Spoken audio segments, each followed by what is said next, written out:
Welcome students, রে অপটিক্সের দ্বিতীয় lecture আজকে হবে। এটি ক্লাস 10 এবং 12 উভয় ক্লাসের ক্ষেত্রেই কাজে লাগবে এবং উভয় ক্লাসের সিলেবাসেই আছে এটি। ওকে, শুরু করা যাক আজকে।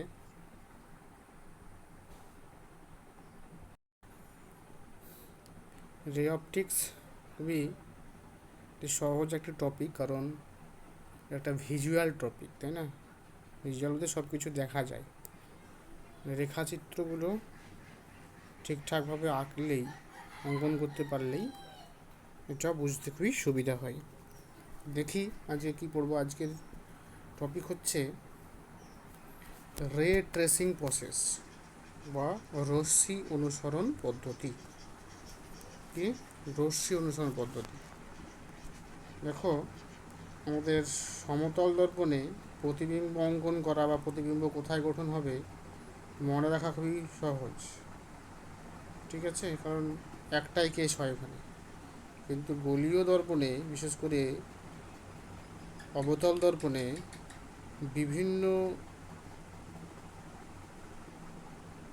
এই বস্তুর বিভিন্ন অবস্থানে প্রতিবিম্বের অবস্থান বিভিন্ন হয় এবং প্রতিবিম্বের প্রকৃতি কেমন হবে, তারপরে বিবর্ধিত হবে না খর্বাকায় হবে, এসবগুলো অনেক কিছুই ব্যাপার থাকে। প্রতিবিম্বের পজিশানটা কোথায় হবে।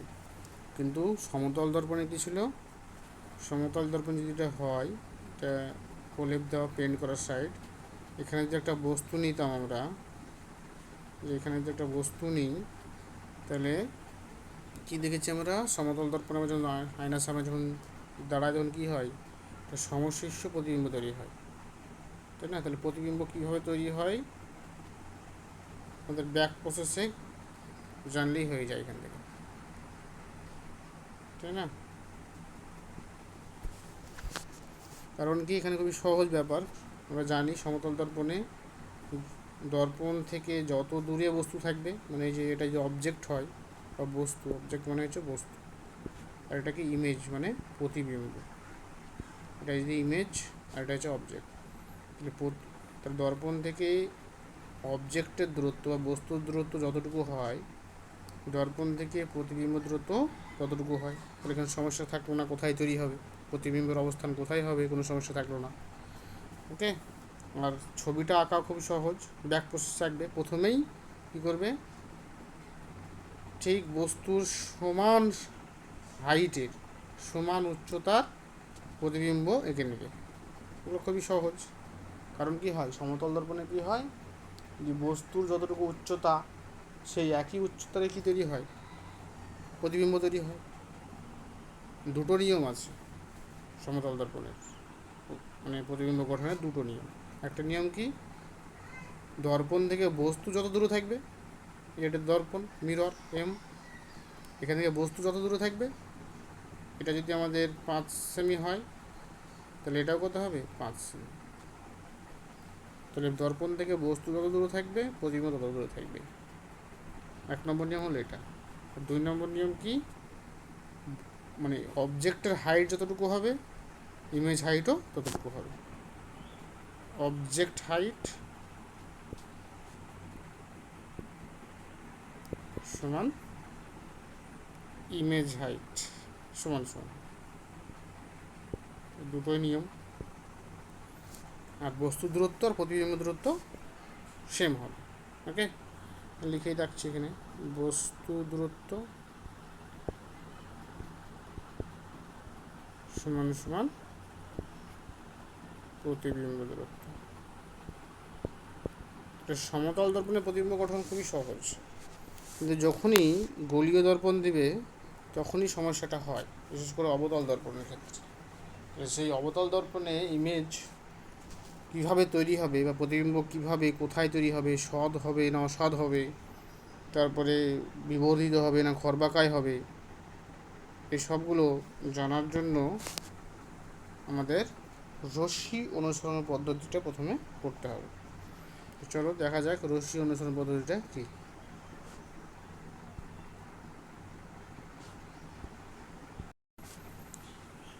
রশ্মি অনুসরণ পদ্ধতি বা রে ট্রেসিং কি দেখে নিই। ওকে, প্রথমে এরকম লাইন এঁকে নেবে স্কেল দিয়ে। ওকে, তারপরেই স্কেল নিয়ে স্কেলটা লাইনে বসাবে, দিয়ে একটু মাপটা নিয়ে নেবে। ওকে, মাপটা নেওয়ার কারণ আছে, কারণ কোথায় সেন্টার নেব, কোথায় এফ নিব মানে ফোকাস নেব, কোথায় মেরু নেব, এর জন্য এটা দরকার। সেন্টার যদি আমরা জিরোতে নিই, তো সেন্টার যদি আমরা জিরোতে নিই,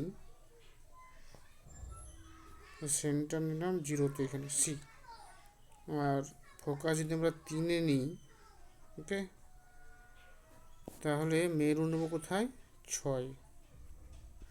কারণ কি, এভাবে স্কেল দিয়ে বসিয়ে নিয়ে নেবে, যেভাবে নিলাম সেভাবে, তাহলে ঠিকঠাক হবে। কারণ কি আমরা জানি, কারণ এটা যদি ও হয় তাহলে দর্পণটা এভাবে আঁকতে হবে। এবার যদি খাতায় যদি আমরা যখন আঁকবে তখন কীভাবে, প্রথমে একটা লাইন, যে লাইনটা আমরা টেনেছি প্রধান অক্ষ হিসাবে কাজ করবে, এক্স এক্স ড্যাশ নিলাম আমরা, দিয়ে স্কেল বসিয়ে প্রথমে জিরোতে সেন্টারটা নেবে, তারপরে যে দূরত্ব নিলে 3 সেন্টিমিটার যদি নেও তাহলে 6 সেন্টিমিটার নেবে কাকে, ওকে। কারণ কি, ও ও সি ও এফ এর ডবল হবে, কারণ আমরা কি জানি এফ সমান কী হবে, ফোকাস দূরত্ব সমান r/2, আর বলতে ওসিটুকু হচ্ছে আর, সেই জন্য এভাবে নিতে হবে যাতে ও এফ আর এফ সি সমান সমান হয়, সেই কারণে হবে স্কেল দিয়ে প্রথমেই পরিমাপটা করে নেবে। ওকে, সমান সমান না হলে রেখাচিত্রগুলো ঠিকঠাক হবে না। 1 নম্বর পয়েন্ট, 1 নম্বর রুল, এই মানে অবতল দর্পণে ইমেজ তৈরির 1 নম্বর রুল যেটা হচ্ছে, সেটা কি, যদি কোনো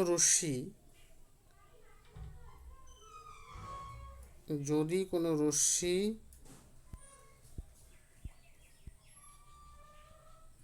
প্রধান অক্ষের, এই অবতল দর্পণের প্রধান অক্ষের সঙ্গে সমান্তরাল আসে, মানে কেমনভাবে, যে এইভাবে যদি আসে তাহলে সমান্তরাল হলো কি না, প্রধান অক্ষের সঙ্গে সমান্তরালে এসে দর্পণে যদি আপতিত হয়, তাহলে এই রশ্মিটা কোন দিক দিয়ে বের হবে, প্রতিফলনের পর কোন দিক দিয়ে বের হবে।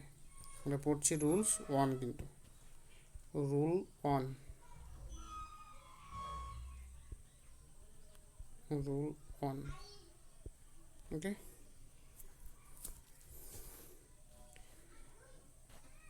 তাহলে প্রধান অক্ষের সঙ্গে সমান্তরাল যে রশ্মিগুলো এসে পড়বে, সেই সব রশ্মির পথ কি, কোন পথে সে বেরোবে প্রতিফলনের পর, তাহলে যে সব রশ্মিগুলো প্রধান অক্ষের সঙ্গে সমান্তরালে এসে দর্পণ আপতিত হবে, প্রতিফলনের পর সেই রশ্মিগুলো নির্গত হবে ফোকাস, মুখ্য ফোকাস দিয়ে, এইভাবে।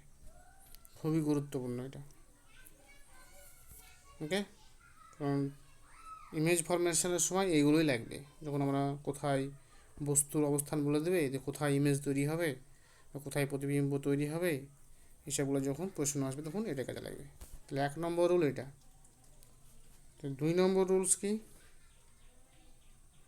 2 নম্বর রুল, রুল নাম্বার 2,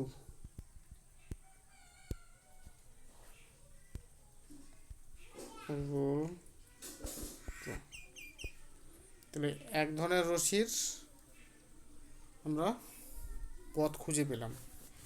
এবার যদি কোনো রশ্মি ফোকাস বিন্দু দিয়েই যদি এসে পড়ে, কেমনভাবে, ধর এখান থেকে একটা রশ্মি এলো, এইভাবে গিয়ে ফোকাস বিন্দুর মধ্য দিয়ে গিয়ে পড়লো কোথায়, দর্পণে, এখানে পড়লো, আপতিত হলো দর্পণে, কোথায়, কোন দিক দিয়ে এসে আপতিত হলো, ফোকাস বিন্দু দিয়ে। তাহলে এই রশ্মিটা কোন দিক দিয়ে বের হবে এবার প্রতিফলনের পর, ঠিক আগের কেসটার বিপরীত কেস। যদি ফোকাস দিয়ে আসে তাহলে বের হবে কোন দিক দিয়ে? প্রধান অক্ষের সমান্তরালে নির্গত হবে। ওকে, নোটগুলো বানিয়ে নেবে কথাগুলো শুনে শুনে, পজ করে করে। ওকে, তাহলে যদি কোনো রশ্মি মুখ্য ফোকাসের মধ্য দিয়ে এসে দর্পণে আপতিত হয়, তাহলে সেই রশ্মিটা নির্গত হবে কীভাবে? ওই দর্পণের প্রধান অক্ষের সঙ্গে সমান্তরাল নির্গত হবে। নোট বানাবে এইভাবে। ওকে, আর একটা রুলস আছে, 3 নম্বর রুলস, রুল 3। রুল 3, এই 3টে নিয়মই কিন্তু জানতে হবে। ওকে, 4টা আছে নিয়ম, কিন্তু দুটো না, লাস্টেরটা না জানলেও হয়, বলবো আমিও, কিন্তু 3টাই মেন। তারপরে আর একটা দেখো আছে, যদি কোনো রশ্মি বক্রতা কেন্দ্রবিন্দুর মধ্য দিয়ে আপতিত হয় অবতল দর্পণে। ওকে, দেখো বক্রতা কেন্দ্রের মধ্য দিয়ে এলো, তাহলে এই রশ্মিটা কি হবে? যে পথে এসেছিল সেই পথে আবার কি হবে? ঘুরে যাবে। ওকে, তার মানে যেদিকে এসছে সেদিকে চলে যাবে। কারণ কি, এখানে দেখো লম্ব আপাতন হচ্ছে, এটা তাই না? এটা লম্ব আপাতন হচ্ছে। প্রতিফলনের নিয়ম কি? আপাতন কোণ সমান সমান প্রতিফলন কোণ হয়, এটা হচ্ছে নিয়ম। ওকে, বেশ। দেখো এই ক্ষেত্রে যদি যদি বক্রতা কেন্দ্রের মধ্য দিয়ে যদি কোনো রশ্মি আপতিত হয় অবতল দর্পণে, তাহলে সেই রশ্মিটার চ্যুতি কত হবে? চ্যুতি হবে কত? 180 ডিগ্রি হবে। 180 ডিগ্রি হবে চ্যুতি।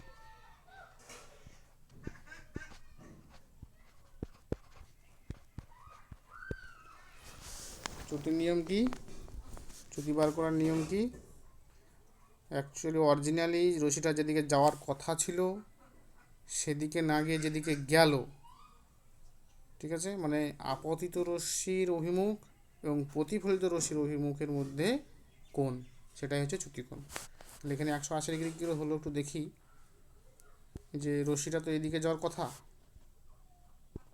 এদিক দিয়ে বেরিয়ে যাওয়ার কথা ছিল, এই যেভাবে ডট ডট লাইনে দিয়ে দেখাচ্ছি, দেখো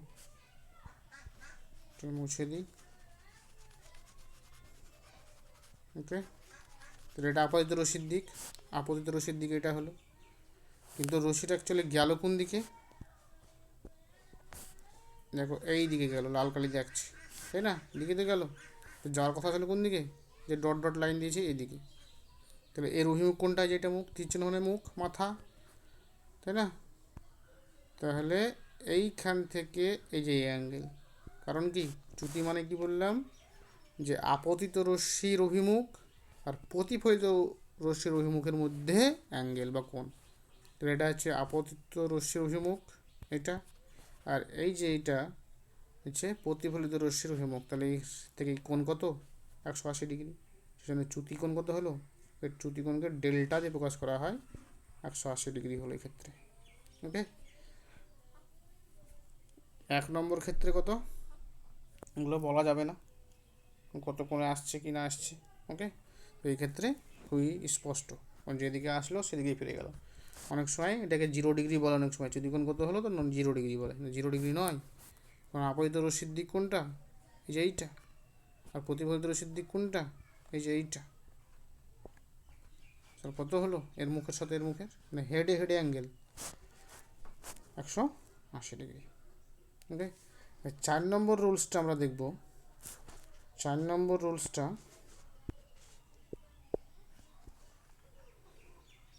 একইভাবে সি আর এফ আর ও চুজ করে নেবে। ওকে, তারপর এটা কম্পাস নেবে, যে সিতে বসাবে কম্পাসকে, দিয়ে ওর সমান করে নিয়ে একটা এরকমভাবে বৃত্তচাপ নেবে, তো সেটাই আমাদের দর্পণ হয়ে যাবে, আর পেছন দিকটা পেন্ট করে দেবে। তাহলে এটা হয়ে গেল আমাদের মিরর, কনকেভ মিরর। ওকে, বেশ। 4 নম্বর রুলসটা কি? রুল 4, রুল 4, যদি কোনো রশ্মি মেরুতে গিয়ে পড়ে, কোনো রশ্মি যদি মেরুতে গিয়ে পড়ে, এইখানে যেটা আপতিত হয়, তাহলে সেই রশ্মিটা কোন দিকে যাবে? ঠিক এইভাবে একই অ্যাঙ্গেল করে, যে অ্যাঙ্গেলে মেরুতে পড়বে সেই অ্যাঙ্গেলে বেরিয়ে যাবে। কারণ কি, এইটা হবে এক্ষেত্রে কি লম্ব কে হবে, এই অভিলম্ব হয়ে যাবে এই যে প্রধান ছেদটা, তাহলে এটা হয়ে যাবে কি আই আপাতন কোণ, তাই না? এটা আপতিত রশ্মি, আর এটা দেখো প্রতিফলিত রশ্মি, তাহলে এটা প্রতিফলন কোণ, তাহলে আই সমান কি হয়, আর হয়। প্রত্যেকটা রুলস আর কি প্রতিফলনের নিয়ম অনুযায়ী হচ্ছে। ওকে, এই আগের যে 3টে রুল বললাম সেটাও প্রতিফলনের নিয়ম অনুযায়ী, মানে এই দ্বিতীয় সূত্র অনুযায়ী আপতন কোণ সমান প্রতিফলন কোণ হবে, এই হিসাবেই কিন্তু হচ্ছে। কিন্তু আমরা প্রথমে ছোট করে সংক্ষেপে মনে রাখার চেষ্টা করব। 1 নম্বর রুলসটা কি বললাম, যে যদি দর্পণের প্রধানাক্ষের সঙ্গে সমান্তরালে কোনো রশ্মি আসে, তাহলে সেই রশ্মিটা প্রতিফলনের পর মুখ্য ফোকাস বিন্দু দিয়ে নির্গত হবে। আর যদি মুখ্য ফোকাস দিয়ে এসে আপতিত হয়, তাহলে সেই রশ্মিটা প্রধান অক্ষের সঙ্গে সমান্তরালে নির্গত হবে। আর যদি বক্রতা কেন্দ্র দিয়ে এসে আপতিত হয়, তাহলে প্রতিফলনের পর কী হবে, আবার সেই বক্রতা কেন্দ্রের মধ্যে দিয়েই ফিরে যাবে। ওকে, পরের লেকচারে আমরা এই যে ওএফ সমান এফসি এটা প্রমাণ করব। ওকে, তার মানে কি আর সমান 2F বা এফ সমান R/2 এটা প্রমাণ করব। ঠিক আছে, আপাতত এইটুকুই। এগুলো ভালো করে পড়ো, তাহলে ছবিগুলো আঁকতে সুবিধা হবে, ভালো করে বুঝবে। না বুঝতে পারলে আমাকে কমেন্টসে জানাবে, এবং অবশ্যই দেখার পর আমার চ্যানেলটি সাবস্ক্রাইব করবে।